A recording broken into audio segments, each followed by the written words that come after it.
नमस्कार साथियों, कैसे हो सभी?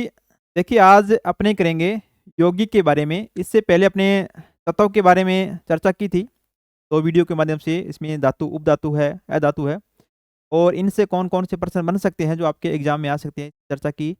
और आज का जो आपका टॉपिक रहने वाला है यौगिक।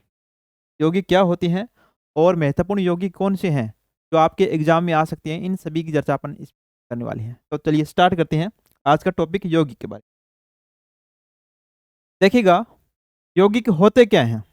क्योंकि आपके रीट लेवल 2 साइंस में तत्व, यौगिक और मिश्रण दे रखा है और ये लगभग टॉपिक है, एक जैसे ही हैं टॉपिक।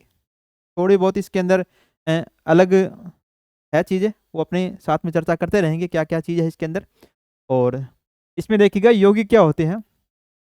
यौगिक ऐसे पदार्थ होते हैं जो 2 या 2 से अधिक तत्वों के निश्चित अनुपात से, याद रखना इसमें, यौगिक के बारे में याद रखना, यौगिक में हमेशा जो तत्व होंगे एक निश्चित अनुपात के अंदर होंगे और मिश्रण में इनका कोई अनुपात नहीं होता है। एक यहीं से ही यौगिक और मिश्रण क्या हो जाते हैं, अलग हो जाते हैं। इसमें निश्चित अनुपात होता है, कोई भी तत्व मिले हैं, और मिश्रण के अंदर कोई भी निश्चित अनुपात नहीं होता है। और रासायनिक बंध द्वारा जुड़ने से बनते हैं। इनमें शामिल तत्व अपने मूल गुणों को खो देते हैं और यौगिक नए गुण प्रदर्शित करते हैं। इसमें 3 बात याद रखना। यौगिक में क्या याद रखोगे? एक तो इसके अंदर जो भी तत्व जुड़ेंगे एक निश्चित अनुपात के अंदर होंगे और रासायनिक बंध द्वारा जुड़ते हैं और मूल गुणों को खो देते हैं और नए गुण प्रदिष्ट करेंगे। ये जो तत्व है उसके अंदर जो मूल गुण थे वो उनको क्या करता है, खो देता है और अन्य किसी तत्व के साथ जुड़कर एक नया गुण प्रदर्शित करेगा। देखो इसमें किस प्रकार, इसमें देखिएगा इसकी मुख्य विशेषता देखो, एक निश्चित संरचना देखो। यौगिकों में तत्व हमेशा निश्चित अनुपात में रहेंगे, यानी कि जितने भी फॉर्मूले हैं, आप इसमें एक डायरेक्ट याद रख सकते हो। जितने भी फॉर्मूले हैं रासायनिक केमिस्ट्री के अंदर, वो सारे के सारे एक यौगिक के रूप में होते हैं। जैसे जल है, H2 होता है। हाइड्रोजन और ऑक्सीजन का अनुपात इसके अंदर कितने? 2 है। जल के अंदर देखो, जल है H2O, इसके अंदर जल के अणु कितने हैं? 2 है, ऑक्सीजन का 1 है। इनका अनुपात कितना हो गया? 2:1 हो, 1 हो गया। अगर मैं मानूं कि 10 अणु मेरे पास किसके हैं? जल के हैं, ठीक है? इसके अंदर हाइड्रोजन और ऑक्सीजन का अनुपात क्या हो जाएगा? देखो इसके अंदर 10 है, तो ये है, तो 10 के कितने होंगे? 20 हो जाएंगे। और ऑक्सीजन के कितने आ गए? 10 आ गए। वो अनुपात कितना आ गया? 2:1 आ गया। जितने भी इसके अंदर जल के अणु ले ले, तो हाइड्रोजन और ऑक्सीजन का अनुपात है जो सेम ही रहेगा। यौगिकों का एक निश्चित सूत्र होता है, जैसे ग्लूकोज है C6H12O6। नमक का सूत्र क्या होता है? NaCl होता है। एक निश्चित सूत्र के रूप में ये यौगिक है जो प्रदर्शित किए जाते हैं। रासायनिक बंध देखो इसके अंदर, यौगिकों का निर्माण सहसंयोजक आयनिक या धात्विक बंधनों से होता है। ठीक है, साथ साथ में अगर लिख रहे हो तो लिखते रहना, या इनका स्क्रीनशॉट लेके आपकी नोट्स में इनको लिख सकते हो ताकि आप बाद में इनको याद कर सके। देखिए नए गुण, 3 नंबर है इसके अंदर, नए गुण आते हैं। यौगिकों में शामिल तत्वों के गुण बदल जाते हैं। जो तत्व पहले थे, जैसे जल की बात करें H2 होता है, इसके अंदर क्या था? हाइड्रोजन होता है और इसके अंदर ऑक्सीजन होता है। ऑक्सीजन क्या करता है? किसी भी वस्तु को जलाने में सहायक है। हाइड्रोजन गैस खुद जलती है, परंतु जब दोनों को मिला दिया जाए तो ये क्या बन गया? जल बन गया। इसका मतलब क्या हो गया? नए गुण प्रदर्शित हो गए जल में। जल का एक नया गुण इसके अंदर आ गया। ठीक है, जैसे सोडियम है, अन्य होता है, एक सक्रिय धातु है, और क्लोरीन जहरीली गैस है, परंतु जब इनको मिला दिया जाए तो क्या बन जाएगा? NaCl बन जाएगा, नमक बन जाएगा। इसका मतलब क्या हो गया? नमक में इसके नए गुण प्रदर्शित हो गए।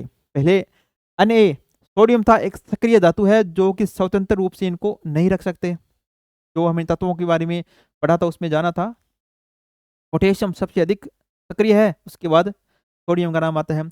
और क्लोरीन क्या होती है? एक जहरीली गैस होती है, परंतु जब इनका यौगिक बनेगा तो क्या हो जाएगा? ये NaCl बन जाएगा, सोडियम क्लोराइड बन जाएगा, जो कि खाने का नमक होता है।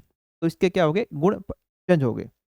भौतिक और रासायनिक गुण देखो इसके अंदर, यौगिकों के भौतिक जैसे गलनाक है, कतनाक है, और रासायनिक गुण संरचनात्मक तत्वों से क्या होंगे, भिन्न होंगे। ठीक है, इनके भौतिक और रासायनिक गुण क्या हो जाएंगे, यौगिकों के तत्वों से भिन्न हो जाएंगे जब ये एक दूसरे के साथ ये जुड़ जाएंगे तो। नेक्स्ट देखिए इसके अंदर यौगिकों के प्रकार, कितने प्रकार के यौगिक अपने पढ़ेंगे। आयनिक यौगिक है, इसके बारे में जानेंगे। सहज संयोजक यौगिक है, समन्वय यौगिक यौगिक है, कार्बनिक यौगिक है और अकार्बनिक यौगिक है। टोटल 5 प्रकार के यौगिक है, इनके बारे में अपने पढ़ेंगे ये क्या है और इनसे कौन कौन से प्रश्न अपने बन सकते हैं जो एग्जाम की दृष्टि से महत्वपूर्ण होंगे। आयनिक यौगिक देखो, संरचना क्या होती है, धातु और अधातु के बीच में इलेक्ट्रॉन का स्थानांतरण से क्या बनते हैं, आयनिक यौगिकों का निर्माण होता है। अगर आपसे ये पूछ लिया जाए कि निम्न में से आयनिक यौगिकों का निर्माण होगा, धातु और अधातु जब आपसे मिलेंगे बीच में क्या होगा, इलेक्ट्रॉनों का आदान प्रदान होगा, तो ये आयनिक यौगिकों का निर्माण कर लेंगे। ये एक महत्वपूर्ण बात है यहाँ से। जैसे NaCl है, सोडियम क्लोराइड है, कैल्शियम कार्बोनेट है, CO3 बोलते हैं जिसको। और इसकी विशेषता क्या होगी, उच्च गलनांक और क्वथनांक होगा, जल में घुलनशील होगा और विद्युत के अच्छे चालक होंगे।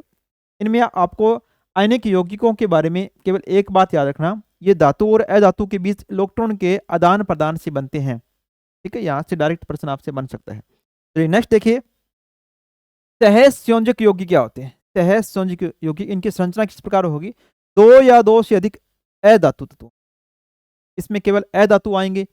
और आयनिक यौगिकों में क्या आ रहे, धातु और अधातु इलेक्ट्रॉनों का आदान प्रदान कर रहे थे, और इसमें क्या होगे, 2 या 2 से अधिक अधातु तत्वों के बीच में इलेक्ट्रॉनों का साझा होता है, तो क्या बनते हैं, सह संयोजक बंध का निर्माण होता है। ये बात आप एक याद रखना, इसके अंदर अंतर को प्रदर्शित करेगी ये। जैसे पानी है, H2 है, मीथेन CH4 है, कार्बन डाइऑक्साइड है, CO2। ठीक है, इसमें क्या होगे, हाइड्रोजन ऑक्सीजन क्या है, अधातु है, कार्बन हाइड्रोजन अधातु है, कार्बन ऑक्सीजन क्या होगी, अधातु। दो आपस में अधातुओं क्या करें, जुड़ रहे हैं। कम गलनांक होगा और क्वथनांक होगा, आमतौर पर जल में अघुलनशील होंगे और विद्युत के खराब चालक ये होंगे। ठीक है, विशेषताएं तो 5 प्रकार की बताई हैं, विशेषताएं हैं इनकी याद नहीं रह सकती, मेरे को पता है कि अलग अलग विशेषताएं हैं इनकी, परंतु एक बात, ये मेन बात जो है इनकी सहसंयोजक बंध यौगिक है, ये याद रखना, क्योंकि अधातुओं के बीच इलेक्ट्रॉनों के साझे से बनते हैं। नेक्स्ट देखिए, इसके अंदर समन्वय यौगिक क्या होते हैं, इसकी संरचना किस प्रकार बनती है। इसमें केंद्रीय धातु परमाणु और लिगेंड्स के बीच में समन्वय होता है, एक दूसरे के साथ जुड़ते हैं। उदाहरण के लिए हेमोग्लोबिन है, हेमोग्लोबिन के केंद्र में संक्रमण धातु आयरन होता है। यहाँ से सामान्य विज्ञान के अंदर भी ये प्रश्न पूछा जा सकता है कि हीमोग्लोबिन के अंदर या रक्त के अंदर निम्न में से कौन सी धातु पाई जाती है, तो याद रखना आयरन पाया जाता है। यह रक्त कोशिकाओं को लाल रंग देने के लिए जिम्मेदार है और हीमोग्लोबिन की संरचना का एक हिस्सा एक संक्रमण धातु परिसर है जिसे हेम कहा जाता है। ठीक है, यह रंगीन होता है और जटिल संरचना है। यहाँ से आप क्या याद रखोगे, समन्वय यौगिकों के लिए याद रखना, इसमें केंद्रीय धातु और लिगेंड्स के बीच में समन्वय होता है। जैसे हीमोग्लोबिन है, हीमोग्लोबिन के बीच में एक केंद्रीय धातु क्या होता है, आयरन होता है, जो क्या करता है, इसको रंग प्रदान करता है, लाल बनाने का कार्य करता है। ठीक है, चलिए नेक्स्ट देखिए, इसके अंदर नेक्स्ट है कार्बनिक यौगिक। देखो कार्बनिक यौगिक है, इनकी संरचना किस प्रकार होगी, मुख्य रूप से कार्बन और हाइड्रोजन जुड़ेंगे। यहां से अगर पूछ लिया जाए कि कार्बनिक यौगिक क्या होते हैं, इसमें कार्बन और हाइड्रोजन आपस में जुड़कर समन्वय करके क्या बनाते हैं, कार्बनिक यौगिकों का निर्माण करेंगे। जैसे एथेनॉल है, C2H5OH एथेनॉल हो गया, बेंजीन हो गया, C6H6 हो गया, बेंजीन हो गया। यहाँ से आपको इस प्रकार भी पूछा जा सकता है कि एथेनॉल का सूत्र है, क्योंकि यौगिकों के अंदर जितने भी फॉर्मूले हैं वो आपके रासायनिक सूत्र के अंदर भी काम आते हैं। ठीक है, ये भी प्रश्न इस प्रकार के भी बन सकते हैं कि एथेनॉल का फॉर्मूला बताइए, C2H5OH होता है। बेंजीन की संरचना में कितने कार्बन होते हैं और कितने हाइड्रोजन होते हैं, C6H6 यानी कि कार्बन और हाइड्रोजन की मात्रा 6 होती है। सहजता कम स्थायित्व होता है और जैव प्रक्रियाओं में महत्वपूर्ण होता है। ठीक है, इस प्रकार ये 2-3 बातें निकल कर आ रही है, इनको आप याद रखना। अब देखिए अकार्बनिक यौगिक क्या होते हैं। अकार्बनिक यौगिक, इसमें कार्बन और हाइड्रोजन बंधन के बिना बनते हैं, इसमें कार्बन और हाइड्रोजन का बंधन नहीं होता है अकार्बनिक यौगिकों में। जैसे सल्फ्यूरिक एसिड है, H2SO4, अमोनिया है, ठीक है, इसमें हाइड्रोजन तो है परंतु इसके अंदर क्या नहीं आएगा, कार्बन और हाइड्रोजन दोनों एक साथ शामिल नहीं होंगे जिससे कार्बनिक यौगिकों में था। चलिए नेक्स्ट देखिए इसके अंदर, नेक्स्ट है यौगिक बनाम मिश्रण। मिश्रण अपने हालांकि आगे पढ़ेंगे क्योंकि इसके अंदर यौगिक और मिश्रणों के बीच मिश्रण है, इनके बीच में अंतर आना चाहिए कि क्या अंतर होता है। देखो इसमें संरचना किस प्रकार होगी, यौगिकों की संरचना निश्चित अनुपात में तत्व इसके अंदर जुड़े होते हैं। और अगर मिश्रण की बात करें, किसी भी अनुपात में पदार्थ हो सकते हैं, कोई इनका एक निश्चित ढांचा नहीं होता है। बंधन की बात करें, रासायनिक बंध द्वारा जुड़े होते हैं। कौन, यौगिक है, इसमें अंदर रासायनिक बंध नहीं होता है, इसी प्रकार का रासायनिक बंध मिश्रण के अंदर नहीं होगा। गुण की बात करें, नए गुण उत्पन्न करते हैं। जब दो तत्व जुड़ेंगे यौगिक के अंदर नए गुण प्रदर्शित करेंगे। और मिश्रण के अंदर क्या होता है, घटकों को मूल गुण बरकरार रहते हैं। जो तत्व मिले हैं, जो भी पदार्थ आपस में मिले हैं उसके अंदर, ठीक है, मूल गुण थे उसके अंदर वो ही सेम रहने वाले हैं। विभाजन की बात करें, रासायनिक विधि द्वारा अलग किया जा सकता है और भौतिक विधि से अलग किया जा सकता है। ठीक है, मिश्रण को भौतिक विधि से अलग किया जा सकता है और यौगिकों को एक रासायनिक विधि द्वारा अलग किया जा सकता है अगर आपस में मिला दिया जाए तो। चलिए नेक्स्ट देखिए, ये था यौगिक और मिश्रण के बारे में। ठीक है, इसके अंतर के बारे में यहाँ से प्रश्न बन सकता है कि निम्न में से यौगिक और मिश्रण के बारे में सत्य कथन है या असत्य कथन है। ये चारों बातें आपको दे दे, चार ऑप्शन के अंदर, या दे दे कि मिश्रण के बारे में असत्य कथन बताइए। तो क्वेश्चन प्रश्न बनेगा, यहाँ से घुमा फिरा कर बन सकता है। ये इधर वाली लाइन उसमें दे दे या उधर वाली लाइन इसमें दे दे। इन चारों बातों को आप अच्छी तरह से रट लेना कि यौगिक और मिश्रण के अंदर अंतर क्या होता है। चलिए नेक्स्ट देखिए इसके अंदर, उदाहरण के लिए बात करें, सामान्य यौगिक की जैसे जल है, H2O है, इसमें 2 हाइड्रोजन है और 1 ऑक्सीजन परमाणु से बनता है। ये जैसे कार्बन डाइऑक्साइड है, 1 कार्बन है और 2 ऑक्सीजन परमाणु का संयोजन होता है। ठीक है, ये क्या यौगिक हो गए। जटिल यौगिक की बात करें, ये सामान्य यौगिक है। जटिल यौगिक जैसे पोटेशियम डाइक्रोमेट है, यहाँ से प्रश्न बन सकता है कि पोटेशियम डाइक्रोमेट का फॉर्मूला है या सूत्र कौन सा है। याद रखना K2Cr2O7। यदि आपने नोट्स में नहीं लिख रखा है तो इन सूत्रों को भी साथ साथ में लिख लेना या स्क्रीनशॉट करने के बाद में लिख लेना, यहीं से ही प्रश्न आपके बनेंगे। जैसे कैल्शियम हाइड्रोक्साइड है, कैसे लिखते हैं, Ca और OH ब्रैकेट में लिख दिया, बाहर लगा दिया, 2 लगा दिया, क्या बना दिया, कैल्शियम हाइड्रोक्साइड। ये क्या यौगिक है, जटिल यौगिक है और चूने का पानी के रूप में भी जाना जाता है। अगर आपसे ये पूछ लिया जाए कि चूने का पानी का निम्न में से रासायनिक सूत्र बताइए भी, क्या बताओगे, कैल्शियम हाइड्रोक्साइड होता है। या आपसे पूछ ले कि चूने का पानी का रासायनिक नाम क्या होता है, तो कैल्शियम हाइड्रोक्साइड होता है भाई, कैल्शियम हाइड्रोक्साइड होता है। इस प्रकार के प्रश्न आपके बनेंगे। चलिए नेक्स्ट देखिए, यौगिकों के कुछ और महत्वपूर्ण उदाहरण कौन कौन से, जैसे सरल अकार्बनिक यौगिक है, जिससे सोडियम क्लोराइड है, सोडियम क्लोराइड में आ जाता है सरल अकार्बनिक यौगिक आ जाता है। इसमें NaCl है जिसमें कार्बन और हाइड्रोजन नहीं होता है, वो उसको क्या कहते हैं, अकार्बनिक यौगिक आ जाता है। और इनका यूज कहाँ करेंगे, सामान्य नमक है, भोजन में उपयोग करते हैं, यह एक आयनिक यौगिक है। ठीक है, क्योंकि निश्चित ये आयनिक यौगिक हो गया, निश्चित बंध द्वारा जुड़ा होता है, यानी कि इसमें सोडियम हो गया और क्लोरीन हो गया। चलिए सल्फ्यूरिक अम्ल क्या होते हैं, सल्फ्यूरिक अम्ल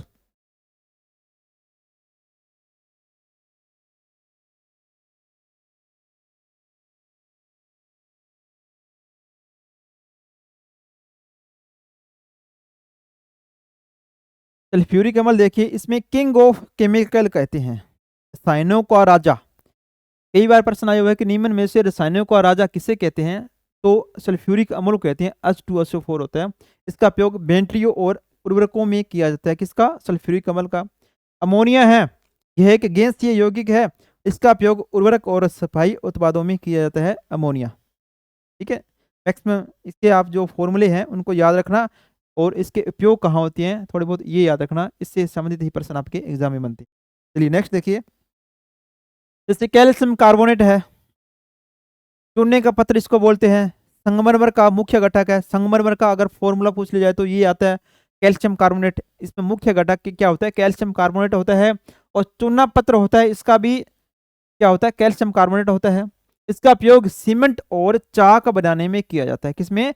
सीमेंट और चाक बनाने में। पूछ लिया जाए कि निम्न में से सीमेंट और चाक बनाने में किस रासायनिक पदार्थ का उपयोग किया जाता है, तो क्या हो जाएगा? कैल्शियम कार्बोनेट हो जाएगा।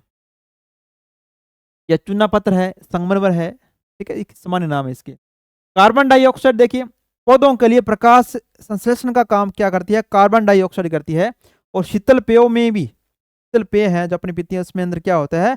कार्बन डाइऑक्साइड ही होती है।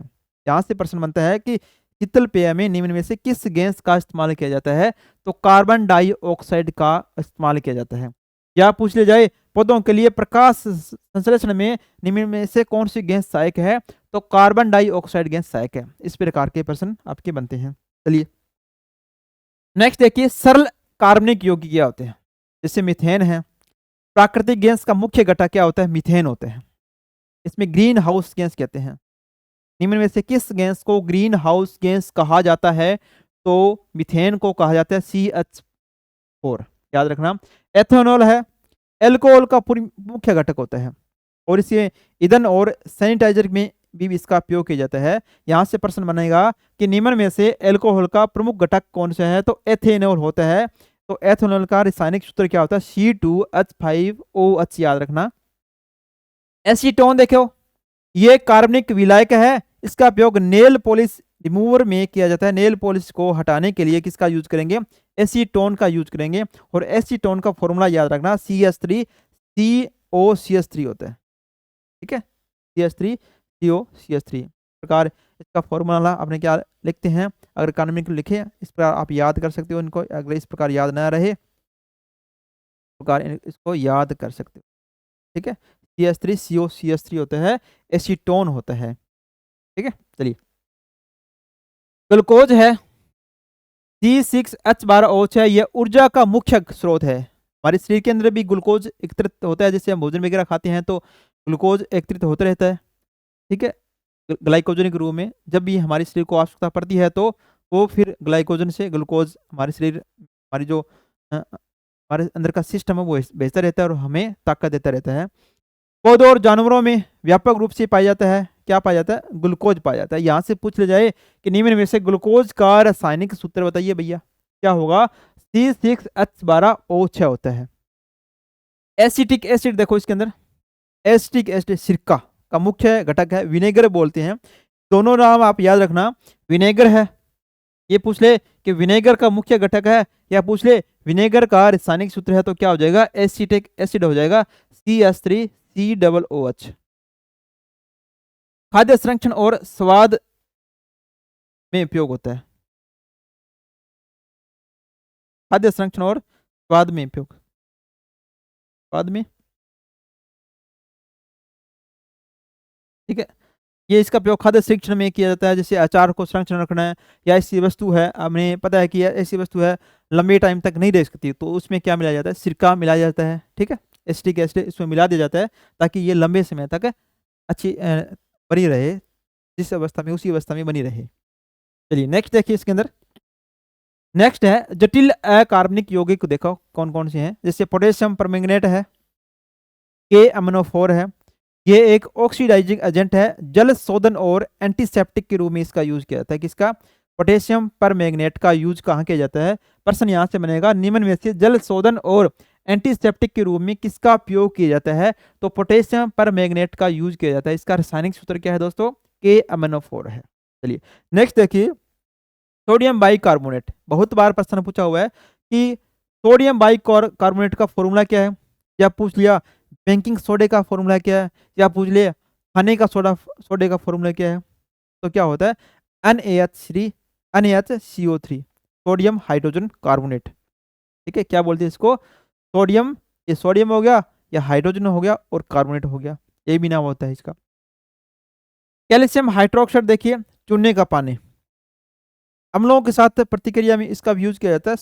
कैल्शियम हाइड्रोक्साइड होता है, COH2, चूने का पानी जिसको बोलते हैं।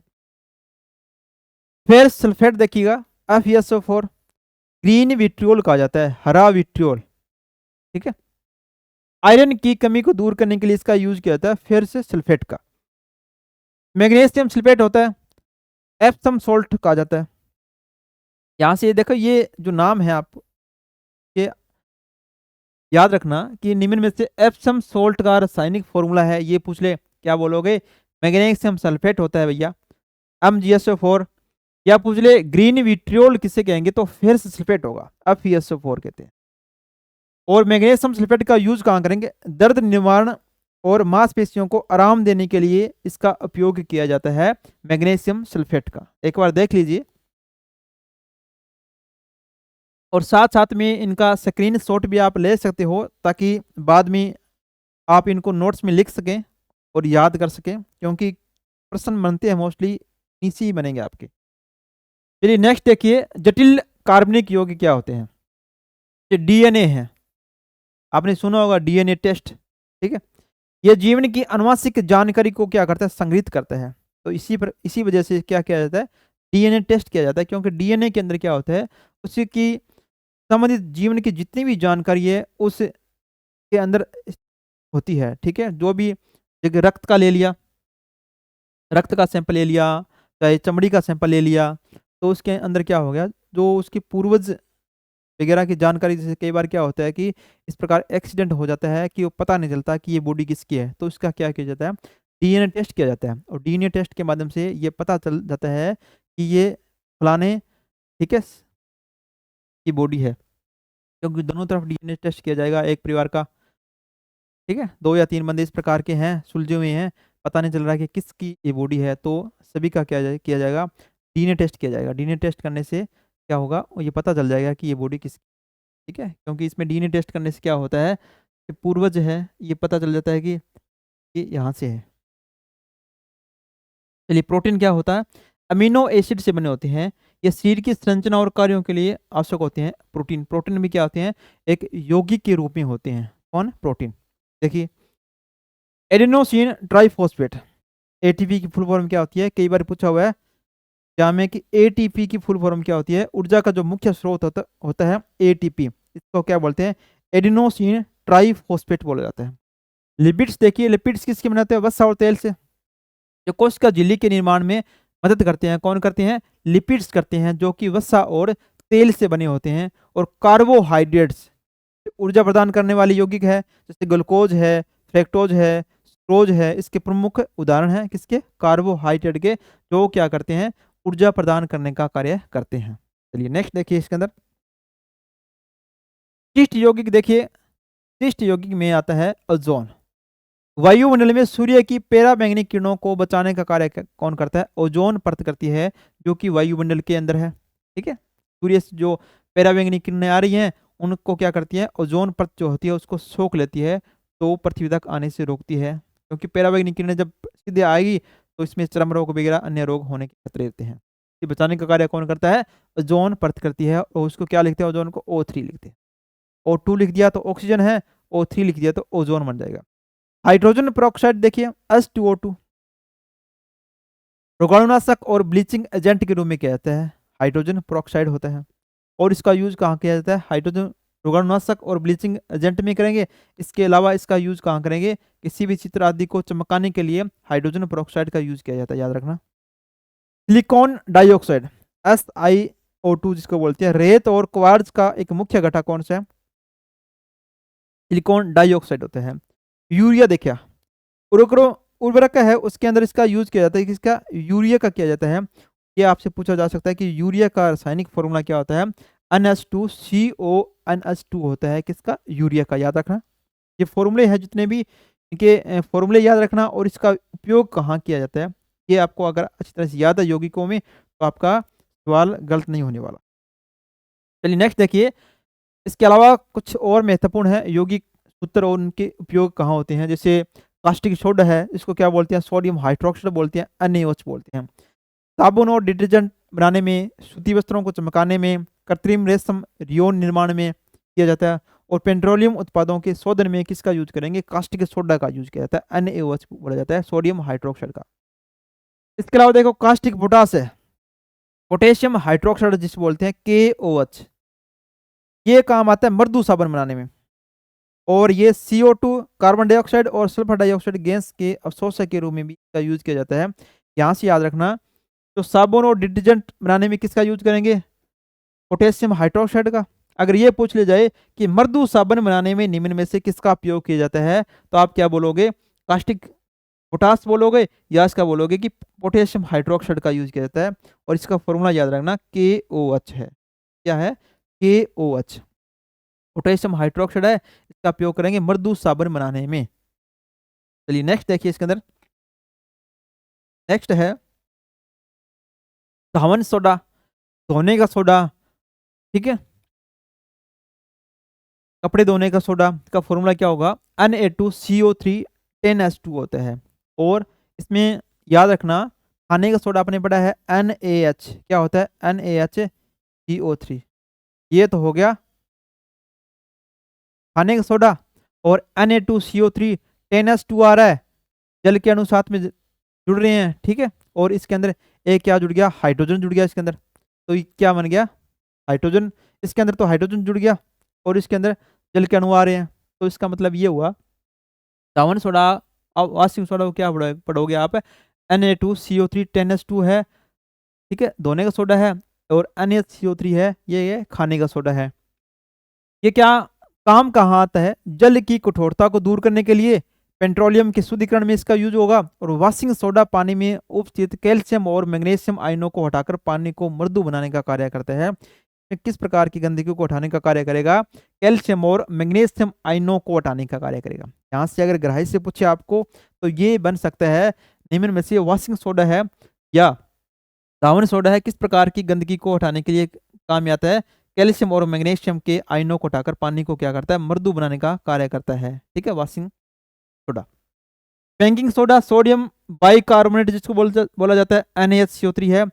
अग्निशामक यंत्रों में, ठीक, आग बुझाने वाले जितने भी अग्निशामक होते हैं उसके अंदर कौन सा होता है, बेकिंग सोडा होता है। जब भी, क्योंकि बेकिंग सोडा में क्यों, क्योंकि बेकिंग सोडा में कार्बन डाइऑक्साइड गैस निकलती है। क्या निकलती है, कार्बन डाइऑक्साइड गैस निकलती है। और कार्बन डाइऑक्साइड गैस क्या है, आग को बुझाने में सहायक है। इसी वजह से इसका उपयोग करेंगे बेकिंग सोडा। जितने भी आपके आपने रेड कलर के छोटे छोटे देखे होंगे, ठीक है, जहाँ पर पेट्रोलियम पंप पर या स्कूलों में, ठीक है, वहाँ पर क्या होते हैं, सिलेंडर होते हैं छोटे छोटे रेड कलर के सिलेंडर होती हैं, आग बुझाने के लिए इस्तेमाल किए जाते हैं। तो उसके अंदर क्या होता है, ये होता है, उसके अंदर वैसे तो अन्य पदार्थ भी होते हैं, इसमें एक ये होता है सोडियम बाइकार्बोनेट NaCO3 होता है। जब भी ये गैस फॉर्म में बाहर निकलेगा तो कार्बन डाइऑक्साइड गैस को उत्पन्न करेगा। और कार्बन डाइऑक्साइड गैस क्या है, आग को बुझाने में सहायक। अग्निशामक यंत्रों में इसका यूज किया जाता है। और पेट की अम्लता को दूर करने के लिए भी इसका यूज करेंगे। और बेकरी उद्योग में, ठीक है, खाना बनाने वाली फैक्ट्री वगैरह है, बेकरी उद्योग है, बिस्किट वगैरह बनाते हैं, ठीक है, अन्य कोई खाने से संबंधित सामान बनाते हैं, जैसे अपने घरों में यूज करते हैं कोई भी वस्तु बनाने के लिए, तेल में तलने के लिए कोई वस्तु बनाते हैं तो उसके अंदर बेकिंग सोडा डाला जाता है, ठीक है, उसके अंदर थोड़ा वो लचीला बना देता है और स्वाद भी अच्छा आता है इसके अंदर। तो बेकिंग सोडा याद रखना, बेकिंग सोडा के लिए आपने एग्जाम की दृष्टि से याद रखना, इसका फॉर्मूला याद रखना NaCO3 है। और ये तीनों बातों याद रखना। अग्निशामक यंत्रों में इसका यूज करेंगे। और पेट की अम्लता को दूर करने के लिए सोडियम बाइकार्बोनेट है। और बेकरी उद्योग में भी सोडियम बाइकार्बोनेट का उपयोग करते हैं। चलिए नेक्स्ट देखिए, ग्लोबल साल्ट क्या होता है, ग्लोबल साल्ट यानी कि सोडियम सल्फेट जिसको बोलते हैं Na2SO4 10H2। शीशा और कागज बनाने में इसका यूज करेंगे, इसका ग्लोबल साल्ट का सोडियम सल्फेट, फॉर्मूला याद रखना Na2SO4 10H2। सोडियम नाइट्रेट है जिसको क्या बोलते हैं, चिली साल्ट पिटर बोलते हैं, NaNO3। उर्वरक और HNO3 नाइट्रिक अम्ल है के उत्पादन में इसका यूज करेंगे। सोडियम थायोसल्फेट है हाइपो जिसको बोलते हैं, Na2H2O3 5H2O। याद रखना, फोटोग्राफी की नेगेटिव और पॉजिटिव को स्थायी रखने में और वस्त्रों को क्लोरीन के प्रभाव को रोकने के लिए इसका इस्तेमाल किया जाता है, किसका, सोडियम थायोसल्फेट का, हाइपो का, ठीक है, इनके फॉर्मूले याद रखना साथ में। चलिए नेक्स्ट देखिए, बोरेक्स का जिसको क्या बोला जाता है, सुहागा बोला जाता है, Na2B4O7 10H2O। कई बार एग्जाम में पूछा हुआ है कि सुहागा का रासायनिक सूत्र है या बोरेक्स का रासायनिक सूत्र क्या होगा, Na2B4O7 10H2 होता है। कांच, साबुन और मोमबत्तियों के निर्माण में इसका यूज करेंगे। और चमड़े की रंगाई और जल की कठोरता को दूर करने के लिए बोरेक्स या सुहागे का इस्तेमाल किया जाता है। कैलेंगन देखिए क्या होता है, सोडियम हेक्सामेटाफॉस्फेट होता है, Na3PO3 बाहर क्या आ जाएगी, 6 आ जाएगी। ये क्या होता है, कैलेंगन होता है। जल की कठोरता को दूर करने के लिए कैलेंगन का उपयोग किया जाता है। किसका, कैलेंगन का। मिल्क ऑफ मैग्नीशिया क्या होता है, देखिए प्रश्न आया हुआ है, ये एग्जाम में रीट के अंदर भी आया हुआ है, कई बार प्रश्न पूछा हुआ है कि मिल्क पेट की अम्लता को दूर करने के लिए उपयोग करते हैं, मिल्क ऑफ मैग्नीशिया का यूज करते हैं और सोडियम बाइकार्बोनेट का भी यूज करते हैं। ऑप्शन में आपको दोनों में से एक मिलेगा। तो दोनों ऑप्शन आ रहे हैं तो सी या डी ऑप्शन आपको मिलेगा कि दोनों या दोनों ही सही है, प्रकार का ऑप्शन मिलेगा। देखिएगा मिल्क ऑफ मैग्नीशिया क्या होता है, मैग्नीशियम हाइड्रोक्साइड होता है MgOH2। क्या बोलते हैं, मिल्क ऑफ मैग्नीशिया पेट की अम्लता को दूर करने के लिए इसका इस्तेमाल किया जाता है। डोलोमाइट देखिए क्या होता है, मैग्नीशियम कार्बोनेट दंत मंजन और प्रिंटिंग इंक बनाने में किया जाता है, किसका, डोलोमाइट का, मैग्नीशियम कार्बोनेट है। ठीक है, चलिए नेक्स्ट देखिए इसके अंदर एल्यूमिना, एल्यूमिनियम ऑक्साइड होता है Al2O3, उभयधर्मी प्रकृति का होता है। ये क्षारीय और अम्लीय दोनों से अभिक्रिया करता है, याद रखना। एल्यूमिना या एल्यूमिनियम ऑक्साइड होता है, कृत्रिम रत्न निर्माण और भट्टियों के अस्त्र बनाने में किया जाता है। एक यह उभयधर्मी ऑक्साइड है, मोस्टली याद रखना, यह एक उभयधर्मी ऑक्साइड है। कौन है, एल्यूमिनियम ऑक्साइड है Al2O3। चलिए फिटकरी, कई बार पूछा हुआ है कि निम्न में से फिटकरी का रासायनिक सूत्र क्या है, K2SO4 Al2SO4 3 चॉइस H2O। ये क्या होता है, फिटकरी का रासायनिक सूत्र होता है, या इसको क्या बोलते हैं, पोटेशियम एल्यूमिनियम सल्फेट बोल जाता है। जल को शुद्ध करने में और रक्त प्रवाह को रोक देने के लिए इसका इस्तेमाल किया जाता है, किसका, फिटकरी का इस्तेमाल किया जाएगा। जिप्सम देखिए, कैल्शियम सल्फेट होता है, कैल्शियम सल्फेट CaSO4 दो अणु जल के हो जाएंगे तो क्या बन जाता है, कैल्शियम सल्फेट बन जाता है। अगर इसके अंदर 1.5 अणु, एक सही 1/2 अणु अगर निकाल दिया जाए तो ये क्या बन जाएगा, ये बन जाएगा प्लास्ट ऑफ पेरिस बन जाएगा, पोप बन जाएगा। देखो किस प्रकार बनता है, जिप्सम को 120 डिग्री सेंटीग्रेड पर गर्म करने पर यह अपना जलांश खो देता है, यानी कि जल की मात्रा को खो देता है, और प्लास्टर ऑफ पेरिस यानी कि CaSO4 हाफ H2O बनाता है। यहाँ से याद रखना, जब हाफ H2O है तो ये प्लास्टर ऑफ पेरिस है, और 2 अणु जल के हैं शामिल हैं तो क्या है, ये जिप्सम है। याद रखना इसके बारे में। चलिए नेक्स्ट देखिए, शल्य चिकित्सा में पट्टों के रूप में प्लास्टर ऑफ पेरिस का यूज किया जाता है। प्लास्टर ऑफ पेरिस को हड्डियों को स्थिर रखने और फ्रैक्चर को ठीक करने के लिए इसका यूज किया जाता है। अस्पतालों में आपने देखा होगा व्हाइट सा पट्टा, हड्डियां वगैरह टूट जाती है, ठीक है, लेग में कोई फ्रैक्चर आ जाता है तो क्या करता है, में व्हाइट कलर का एक चूना वगैरह होता है, चुने टाइप होता है ये, ठीक है, ये पट्टी के साथ उसको लगा देते हैं, प्लास्टर ऑफ पेरिस को लगा देते हैं। क्या करते हैं, हड्डियों को स्थिर रखने का कार्य करता है, ठीक है, और धीरे धीरे वो हड्डियां जुड़ जाती है। प्लास्टर ऑफ पेरिस से सर्वाधिक उपयोग चिकित्सा क्षेत्र में इसका किया जाता है। ठीक है, ये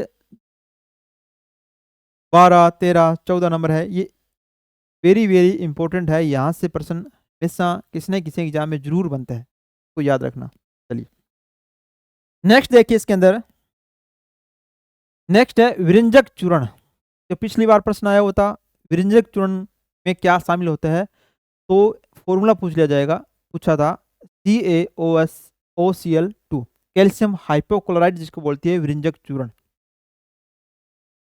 जल शुद्धिकरण में और कागज व कपड़े सफेद करने में का यूज किया जाता है। मोस्टली इसका जल शुद्धिकरण में यूज किया जाएगा। विरंजक चूर्ण का उपयोग भी पूछा जा सकता है कि विरंजक चूर्ण का निम्न में से उपयोग बताइए भाई, जल को शुद्ध करने में इसका उपयोग है।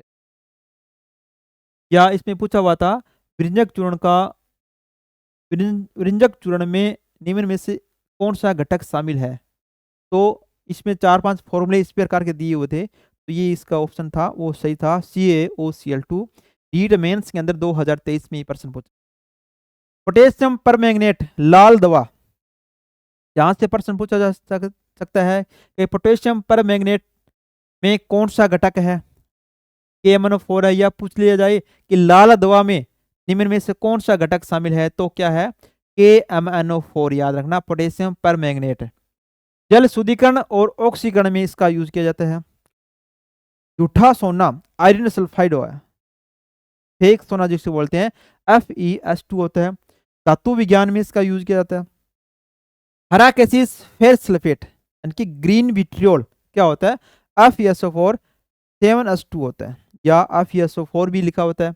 जल के अणु बाहर निकाल दिया जाए तो भी हरा कैसिस होगा, और FeSO4 7S2 सात जल के अणु जुड़े हैं तो भी इसको क्या बोलते हैं, हरा कैसिस या फेर सल्फेट बोला जाता है। स्याही और मोहर निर्माण में इसका इस्तेमाल किया जाता है। मोहर लवण क्या होता है, देखो फेस अमोनियम सल्फेट होता है, FeSO4 NS4 2SO4 CS2O, 6 अणु जल के हैं, और FeSO4 है, और अमोनियम है, और सोडियम सल्फेट है। इसका यूज कहाँ करेंगे, रंगाई और कीटनाशक में करेंगे, मोहर लवण का यूज करेंगे। जितने भी फॉर्मूले हैं इनको आप अच्छी तरह से बार बार लिख ले, तो याद करना। क्वेश्चन मोस्टली बनते हैं यहीं से बनेंगे आपके, और बाहर से कहीं नहीं बनने वाला। जितना भी मैटर है ये एनसीईआरटी बुक्स वगैरह से या आरबीसी बुक्स वगैरह से लिया गया है, वहां से मोस्टली प्रश्न बनते। चलिए नेक्स्ट देखिए, इस्पात। देखिए इस्पात क्या होता है, लोहे का मिश्रण होता है इसके अंदर। जलवा लोहा, सबसे शुद्ध लोहा पूछ लिया जाए कि निम्न में से सबसे शुद्ध लोहा है, डलवा लोहा होता है, क्योंकि इसमें के अंदर कार्बन की मात्रा बहुत ही कम होती है, इसी वजह से डलवा लोहा को शुद्ध लोहा कहा जाता है। तो इस्पात किसके बनता है, डलवा लोहा, और कार्बन की मात्रा इसके अंदर होती है, इसमें इस्पात के अंदर। इसका यूज कहाँ करेंगे, स्थायी चुंबक निर्माण में इसका उपयोग किया जाता है। Blue vitriol copper sulphate CuSO4 5S2O क्या बोलते हैं, ब्लू विट्रियोल बोला जाता है, कॉपर सल्फेट CuSO4 5S2O।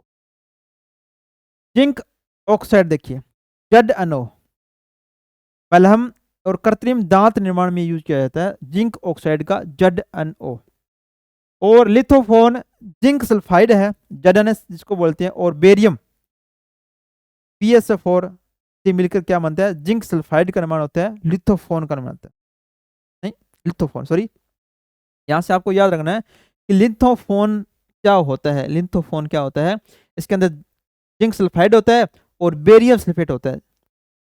यहां से प्रश्न इस प्रकार बन सकता है कि लिथोफोन में निम्न में से कौन कौन से घटक शामिल है जिसका उपयोग रंगाई में किया जाता है। तो आप यहां से क्या याद रखोगे कि जिंक सल्फाइड है और बेरियम सल्फेट में क्या होता है, इन दोनों से मिलकर लिथोफोन का निर्माण होता है। जिंक ब्लेड क्या होता है, जिंक सल्फाइड होता है, ZnS जिसको बोलते हैं, जिंक सल्फाइड, ये जिंक ब्लेड भी कहते हैं, और ये स्फूर्तिदायक पर्दे बनाने में किया जाता है। ठीक है, पर्दे बनाने में इसका किया जाता है, जिंक ब्लेड, जिंक सल्फाइड। चलिए नेक्स्ट देखिए, जिंक फोस्फाइड है, चूहे मारने वाले विष को निम्न में से कहा जाता है, तो जिंक फोस्फाइड कहा जाता है। जिंक फोस्फाइड में क्या होता है, ZN3 और P2 होता है, ZN3 P2 क्या होता है, जिंक फोस्फाइड होता है चूहे मारने वाले विष में। सिल्वर ब्रोमाइड है फोटोग्राफी में, यहाँ से प्रश्न देखो किस प्रकार आई हुई भी है एग्जाम में। निम्न में से फोटोग्राफी में उपयोग किया जाता है, तो याद रखना सिल्वर ब्रोमाइड है, AgBr जिसको बोला जाता है, फॉर्मूला है सिल्वर ब्रोमाइड है। एक है सिल्वर क्लोराइड, हॉर्न सिल्वर जिसको बोलते हैं, AgCl, इसका उपयोग कहाँ करेंगे, फोटो क्रोमेटिक कांच निर्माण में, की कांच निर्माण में इसका यूज किया जाता है। सिल्वर आयोडाइड है, AgI, कृत्रिम वर्षा करने में किया जाता है। बहुत बार प्रश्न बना हुआ है एग्जाम में, कई एग्जामों में, निम्न में से कृत्रिम वर्षा करवाने में किसका उपयोग किया जाता है, तो AgI यानी कि सिल्वर आयोडाइड का उपयोग किया जाता है। सिल्वर नाइट्रेट है, AgNO3 है, अमिट सही, अमिट सही जैसे आप बोर्ड देख रहे हो तो आपकी एक अंगुली पर सही लगा दी जाती है, वो क्या होती है, AgNO3 होती है, सिल्वर नाइट्रेट की सही होती है, वो अमिट सही बोलते हैं। काफी दिनों तक इसका निशान बना रहता है, अमिट सही होते हैं। और इसे लुनार कास्टिक भी कहा जाता है। रोल्ड गोल्ड क्या होता है, 90% तांबा और एल्यूमिनियम मिला दिया जाए तो क्या बन जाएगा, सोने का विकल्प के रूप में। रोल्ड गोल्ड सोने का आपने देखा होगा, बहुत से रोल्ड गोल्ड सोने का इस्तेमाल करते हैं। इसमें क्या होता है, कॉपर और एल्यूमिनियम होता है, एल्यूमिनियम होगा, कॉपर और प्लस एल्यूमिनियम होगा, ठीक है। और सबसे अधिक मात्रा किसकी होगी, कॉपर की होगी, 90% कॉपर है और 10% एल्यूमिनियम मिला दिया जाए तो क्या बन जाएगा, एक मिश्र धातु बन जाएगी, इसको क्या कहेंगे, रोल्ड गोल्ड कहेंगे, ठीक है। यहाँ से प्रश्न मिश्रण से संबंधित बनता है मिश्र धातु निम्न में से रोल्ड गोल्ड जो होता है इसके अंदर किन किन धातुओं को शामिल किया जाता है? कॉपर और एल्यूमिनियम का। सबसे अधिक बात यहाँ से अगर गहराई में जाने की बात करें कि रोल्ड गोल्ड में निम्न में से रोल्ड गोल्ड में सबसे अधिक किस धातु का इस्तेमाल किया जाता है? तो कॉपर का किया जाता है, याद रखना। ठीक है, तीनों याद रखना आप। रोल्ड गोल्ड है, सिल्वर नाइट्रेट है, सिल्वर आयोडाइड है, सिल्वर क्लोराइड है, ठीक है, सिल्वर ब्रोमाइड है, जिंक फॉस्फाइड है, सारी सारी मोस्ट इंपॉर्टेंट है, यहाँ से प्रश्न आपके बन सकता है। चलिए नेक्स्ट देखिए, केलामल क्या होता है? मर्क्यूरस क्लोराइड HgCl2 इलेक्ट्रोड बनाने में जिसका यूज किया जाता है। डायरेक्ट प्रश्न बना हुआ है यहाँ से, निम्न में से मर्क्यूरस क्लोराइड का रासायनिक सूत्र है तो क्या है? HgCl2 है। इसका उपयोग कहाँ किया जाता है? इलेक्ट्रोड बनाने में किया जाता है। एक है टेट्रा एथिल लेड है, ठीक है, TeL जिसको बोलते हैं, या इसका फॉर्मूला होता है C2H5 4Pb। क्या बोलते हैं? टेट्रा एथिल है, एथिल की मात्रा कितनी है? 4 भाग एथिल के हैं और लेड शीशा है, ठीक है, इसको क्या बोलते हैं? टेट्रा एथिल लेड है। ईंधन को अपस्फोटन रोधी बनाने में तथा इंजन में ऑक्टेन की संख्या को बढ़ाने के लिए और पेट्रोल की गुणवत्ता बढ़ाने के लिए, यहाँ से पूछ लिया जाए कि निम्न में से पेट्रोल की गुणवत्ता बढ़ाने के लिए किस यौगिक का इस्तेमाल किया जाता है? तो टेट्रा एथिल लेड का उपयोग किया जाता है। या इंजन में ऑक्टेन की संख्या को बढ़ाने के लिए किसका यूज करेंगे? ईंधन में, ईंधन है, ठीक है, इंजन नहीं है, ईंधन, ईंधन होता है, उसके अंदर ऑक्टेन की संख्या को बढ़ाने के लिए टेट्रा एथिल लेड का इस्तेमाल किया जाता है, यहां से याद रखना आप। एक अब नेक्स्ट देखिएगा, हाइड्रोजन पेरोक्साइड क्या होता है? H2O2 हाइड्रोजन पेरोक्साइड सफाई और चमक के लिए इसका यूज किया जाता है। और इसके अलावा हाइड्रोजन पेरोक्साइड का उपयोग धुंधली मूर्तियों और पुराने कागजी वस्तुओं को, पीले पड़े कपड़ों को साफ करने और चमक प्रदान करने के लिए भी किया जाता है। यहाँ से मोस्टली याद रखना आप धुंधली मूर्तियों को, ठीक है, और पुरानी वस्तुओं को, ये दो शब्द याद रखना। धुंधली मूर्तियों और पुराने कागजी वस्तुओं को चमकाने के लिए निम्न में से किसका इस्तेमाल किया जाता है? हाइड्रोजन पेरोक्साइड का इस्तेमाल किया जाता है, H2O2। यहाँ से प्रश्न बना हुआ है। अमोनिया देखिए, प्रशीतक के रूप में किसका इस्तेमाल करेंगे? अमोनिया करेंगे, NH3। प्रशीतक निम्न में से प्रशीतक के रूप में किसका इस्तेमाल किया जाता है? अमोनिया का, NH3 होता है। चलिए नेक्स्ट देखिए, जो बता रहा हूं मैं आपको इसी प्रकार के प्रश्न एग्जाम में आए हुए भी है, और आगे नेक्स्ट जितने भी एग्जाम होंगे अगर जिनके टॉपिक ये रासायनिक सूत्र वाला है, यौगिक तत्व या मिश्रण वाला है, इसी प्रकार के प्रश्न। चलिए नेक्स्ट देखिए, नेक्स्ट है क्लोरोफॉर्म क्या होता है? CHCl3 होता है क्लोरोफॉर्म, निषेचक के रूप में इसका यूज किया। फिटकरी है, दोबारा आ गया ये। जल को शुद्धिकरण में इस्तेमाल किया जाता है, K2SO4। अलग अलग इसका फॉर्मूला याद करें तो अलग अलग याद करो। देखो पहला यहाँ तक कर लो, K2SO4, Al2SO4 3 और 24H2O। क्या बोल दिया? फिटकरी बोल दिया इसको। हास्य गैस नाइट्रस ऑक्साइड, हंसाने वाली गैस को क्या बोलते हैं? नाइट्रस ऑक्साइड बोला जाता है, N2O। क्या बोलते हैं? N2O, नाइट्रस ऑक्साइड बोला जाता है। इसके खोजकर्ता थे जोसेफ प्रिस्टले ने हंसाने वाली गैस का खोज की थी, और इसका उपयोग कहाँ किया जाता है? मेडिकल फील्ड में इसका यूज किया जाता है। इसे एनेस्थेटिक, निश्चेतक के रूप में, यानी कि बेहोशी के रूप में इसका उपयोग किया जाता है। तो इसका डेंटल प्रक्रिया में दांतों में दर्द ना हो, दांतों को बाहर निकालने के लिए, दांतों को निकालने के लिए, कोई दांत निकालने के लिए इसका क्या करते हैं? एक टिक्का लगाते हैं साथ में, ठीक है, ताकि दांत वगैरह में दर्द नहीं होता है, कि उनको शून्य पैदा कर देता है। मनोरंजन के लिए इसे लाफिंग गैस भी कहते हैं, नाम से भी जाना जाता है, क्योंकि इसे सांस लेने से हल्की खुशी और मस्ती महसूस होती है। तो लाफिंग गैस किसे कहेंगे? नाइट्रस ऑक्साइड को कहेंगे, N2O, याद रखना। चलिए नेक्स्ट देखिए, नेक्स्ट है अश्रु गैस, आंसू वाली गैस। अश्रु गैस वाले गोले देखें, ज्यादा भीड़ हो जाती है तो पुलिस वाले क्या करते हैं? अश्रु गैस फेंकते हैं, ठीक है, इसमें गैस निकलती है। इसमें क्या होता है कि आंखों में जब उसकी गैस जाएगी तो आंसू निकालेगी, ठीक है, उसमें वहां पर बंदा खड़ा नहीं रह सकता। इसको क्या बोलते हैं? क्लोरोपिक्रीन बोला जाता है, क्लोरोपिक्रीन, CCl3NO2। याद रखना, अश्रु गैस होती है, अश्रु गैस। भारी जल ड्यूटेरियम ऑक्साइड होता है, D2O। पूछा हुआ है कि निम्न में से भारी जल का रासायनिक सूत्र है या इसका फॉर्मूला है, तो D2O होता है। नाभिकीय मंदन में इसका यूज किया था, नाभिकीय मंदन में भारी जल का उपयोग करेंगे। लाल दवा पोटेशियम परमैंगनेट जल शुद्धिकरण में इसका इस्तेमाल करेंगे। KMNO4 बोला जाता है किसको, लाल दवा को। तो ये मोस्टली यौगिक थे आपके, जितने भी इसके फॉर्मूले बन रहे हैं, इसके उपयोग है महत्वपूर्ण तत्वों के, ये सभी थे। इनको आप अच्छी तरह से अपनी नोट्स बुक में लिख लेना, या लिखे हुए हैं तो इनको ये ही याद करना, इनसे संबंधित आपसे एग्जाम में प्रश्न पूछा जाएगा। अन्य जो एग्जाम है रीट में भी कई प्रश्न इससे संबंधित पूछे हुए हैं। अन्य जो एग्जाम की तैयारी कर रहे हो आप, उसमें भी प्रश्न इसी संबंधित इसी प्रकार के प्रश्न। तो चलिए नेक्स्ट जो टॉपिक आपका अपने मिश्रण करेंगे, तत्व आपका टॉपिक हो गया है, और यौगिक वाला भी हो गया है, और मिश्रण वाला नेक्स्ट वीडियो में आपको ये टॉपिक मिलेगा। जितने भी मोस्ट इंपॉर्टेंट जो बातें हैं वो आप चर्चा करेंगे वहाँ पर अपने। तो इस प्रकार लगातार एक एक वीडियो, छोटी छोटी वीडियो के माध्यम से अपने पूरा पूरा साइंस का कोर्स करने वाले। तो वीडियो अच्छा लगा तो वीडियो को लाइक कर दिया करो, और शेयर भी जरूर कर दिया करो, और कमेंट जरूर कर दिया करो कि आपको वीडियो कैसा लग रहा है, या कोई कमी समी है तो भी बता दिया करो कि भैया सर ये कमी है, तो उसको कमी को दूर किया जाएगा। ठीक है, चलिए आज के लिए इतने ही, और मिलते हैं एक नए वीडियो के साथ। तब तक के लिए धन्यवाद दोस्तों, धन्यवाद।